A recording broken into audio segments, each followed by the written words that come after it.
গর্বের সাথে দেশ গড়ার কাছে আপনারা অংশগ্রহণ করবেন ইনশাআল্লাহ। আর যারা অন্যান্য ধর্মাবলম্বী ভাই আছেন, আমরা চিৎকার দিয়ে বলেছি আমরা দেশে কোনো মেজরিটি মাইনরিটি মানি না, সংখ্যাগুরু সংখ্যালঘু মানি না। আল্লাহ তাআলা একই দেশে আমাদেরকে পয়দা করেছেন, মর্যাদার ভিত্তিতে আমরা সকলেই সমান, আমরা নাগরিক অধিকারের ভিত্তিতে সকলেই সমান।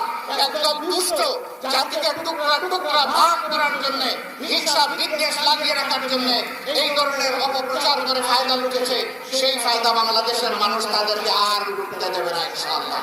আমরা সবাই মিলেমিশে একাকার ঐক্যবদ্ধ, আমাদের হাতগুলো এই স্টেজে আপনারা দেখতে পাচ্ছেন। এই যে আমার পাশে এক ভদ্রলোক, তিনি দাঁড়িয়ে আছেন, তিনি আমাকে বললেন যে আপনি আমাকে কমপক্ষে এইখানে জামাতের আমির ঘোষণা দেবেন। আমি তাকে আপনাদের সামনে উপস্থাপন করলাম। আমি কিন্তু বলি নাই, তিনি স্বেচ্ছায় সজ্ঞানে এবং খুশির সাথে আমার কাছে এই দাবি জানিয়েছেন। আমি তাকে আমার পক্ষ থেকে আন্তরিক